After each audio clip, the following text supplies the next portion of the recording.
Hi everyone, welcome back. Hope you've had a great festive period. I thought I'd start the new year by doing some painting. I'll see you after this.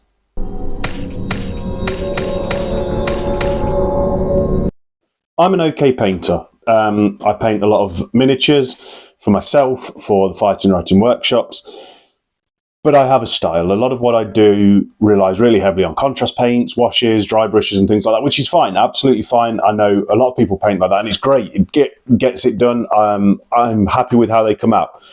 But I've also got a lot of statement pieces you can see kind of around, like the Avatar of Cain, the Tusk Boss on Morgrunter, a lot of the 3D printed stuff that I'd like to paint to a more controlled, higher standard. I'd like to have a go. I'd like to learn how to paint using kind of layering and edge highlights and things like that. I've never really done that. I've had a few goes in the past, and to be honest, I've given up. It's frustrated me. I've not got it to work properly. I've not really understood the colour theory behind it, I think. So I wanted to have a go at doing that and see if I could actually do it to a reasonable standard that I was happy with. Recently, I was at Aircon Northwest and I was there for a couple of nights. I knew I wouldn't have much to do in the evening, so I'd taken some figures to paint. Thought I'd taken all of the paints that I needed, and turns out I hadn't. I needed a few more. The only paints that were on sale there were the Two Thin Coats range. So I thought, okay, fine, paints and paints. I'll get some, never used them before, take them back to the hotel. I don't know if it's because I was in a hotel and the lighting wasn't very good and kind of, you know, I was kind of in a scrunch up chair, but I wasn't expecting much. It's kind of paint to paint. I just need to get these last few bits done that I haven't, but I was completely blown away. Like, the paints were amazing. There's only a couple of paints that I used, but I was blown away with kind of the pigmentation, how well they worked even when they were thinned down. I suppose we should expect that from Two Thin Coats. If anyone's going to get thinned down paints right, it's Duncan Rhodes and his team. But I went back the next day and was just kind of like singing the praises to the Atlantis Games people who were there, who make the paints with Duncan Rhodes. And they very kindly sent me a full set of paints to use for this video. I talked about what I wanted to do in this video, and they very kindly sent me a full set of paints. So a huge thank you to TransAtlantis Games, or TransAtlantis Games, should I say, and I'm going to use those in this video. What I want to do is paint something that has good volumes that I can start to kind of really look at. Because what I struggle with a lot when painting like this is actually picking out where the highlights need to go. That's why things like a zenithal highlight are so helpful, and contrast paints, because they just do all that for you. Now, I went for our good friends Squigz because they look like they've got good volumes on the box art. I didn't realise just how small Squigz are until I put them together the other day. They are a lot smaller than I thought. But what are you going to do? We'll figure it out. We'll have a go. I can still see the volumes on them. I think they're going to be absolutely fine. Now, I am very much a copy and then change kind of learner. I think it comes from being a web developer for so long when I was younger. If I was doing this from a YouTube video, I would want to have the exact colours that the painter's got on the video, copy it exactly. Once I've got mine looking like theirs, then I'll start experimenting with different colours. That's how I work. That's how I learn. So I'm going to try and do away with that in this video and show you that the process works, not the colours. So what I'm going to do is I'm going to paint up 4 squigs at the same time.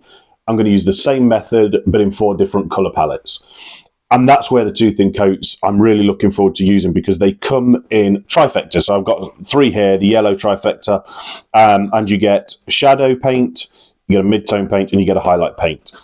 And that, they're clearly labelled as which one's which. If somebody like me who's just starting for a beginner with this kind of type of painting, that's a brilliant idea, because it tells me exactly what I need. And all the paints are the same. I've not got to worry about, oh, are they layer paints, are they base paints, or anything like that.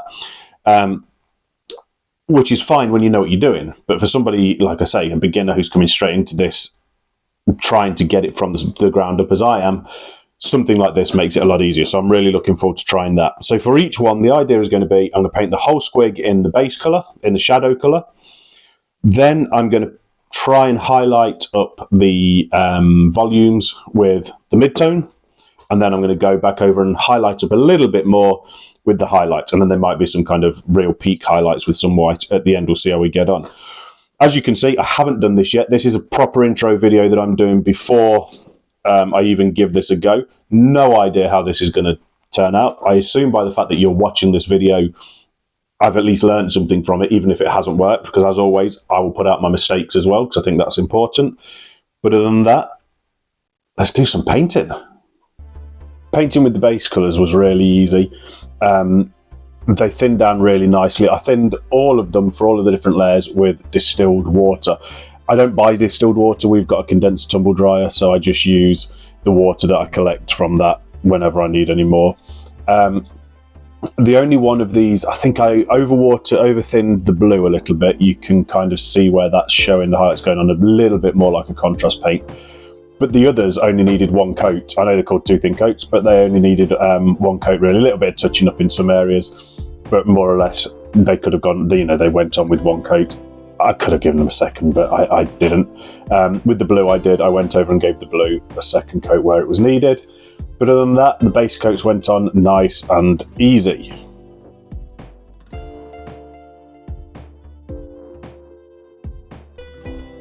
I think the washes is the one area where I went slightly wrong. The blue, the purple and the red wash worked really well. And I didn't do an all over wash because I didn't want to have to go back and redo the base coat. I tried to be much more controlled and tried to get it into the kind of nooks and crannies and the lines where it needed to be, a bit like a pin wash. But I didn't have a yellow wash.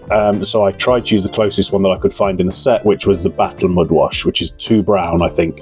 I didn't like it. And I ended up fighting that a lot of the way through when I added the extra layers, I think.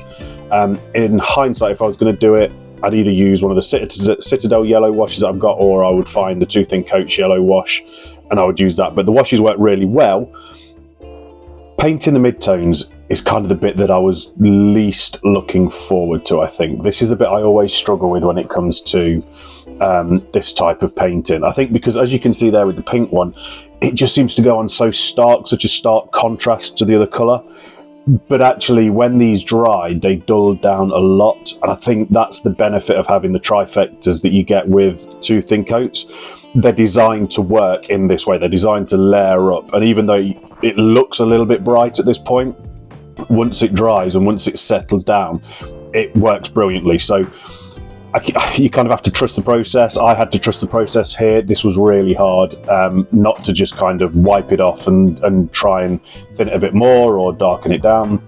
But I'm really glad I stuck with it, because I think by the end they look really well. Particularly the blues, they're going on really well. I was really pleased with these kind of mid-tone paints. They went on really well.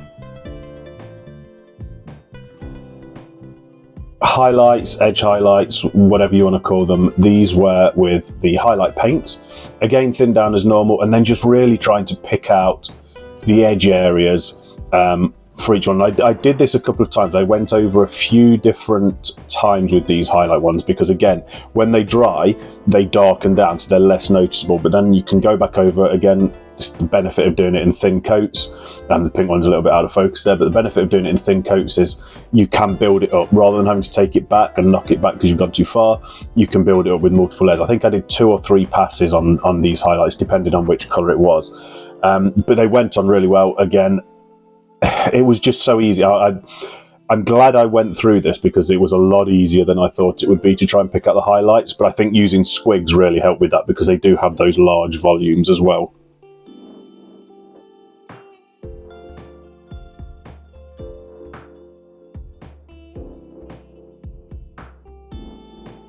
This was the point, and apologies for it being completely out of focus there. This was the point where every bone in my body, ironically, was screaming, get the contrast paints out, stick some, kind of skeleton horde contrast on the teeth, a little bit of dry brushing, use some of the purples and pinks on the gums. But I'm glad, again, I stuck with the process. I thought, you know what, I've started, I've gone up this far, I'm going to try and do it with layers and build it up from the darker browns to the lighter bones. And it worked really well. And I'm quite proud of myself for sticking with it, quite pleased that I did. I did the teeth first, then I went in and did the gums. In hindsight, that's probably backwards. Probably should have done the gums first. But it worked, it worked really well. I'm pleased with how it came out. I'm not quite sure what was going on with the camera at this point. It just really is not a great video. But hopefully you can see what I'm kind of doing, just picking it out, whether it's with the different layer colours.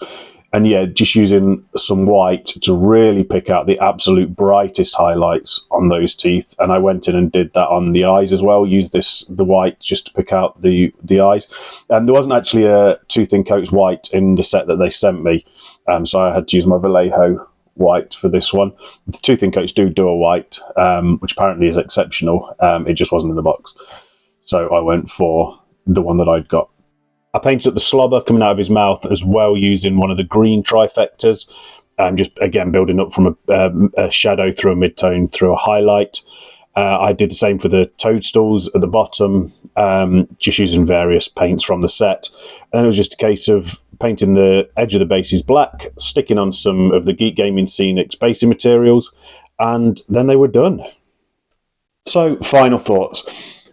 I'm really pleased with how these turned out, really impressed. Considering this is the first time I've ever really tried to paint like this, I'm really pleased with how they came out. I think the children in the workshops are going to absolutely love playing with these as their characters. I think the colours are so bright and vivid. Tooth and coats paints I'm mega impressed with. They've held up. Those first few paints I tried in the hotel, I was really impressed with, and these are just as good. So if you are looking for some new paints, definitely go out and give these a go. They are phenomenal.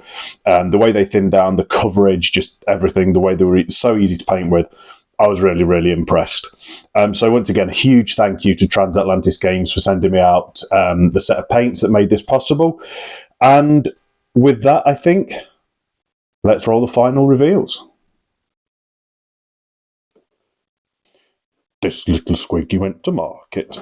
This little squiggy stayed at home. This little squiggy had roast beef. This little squiggy had none.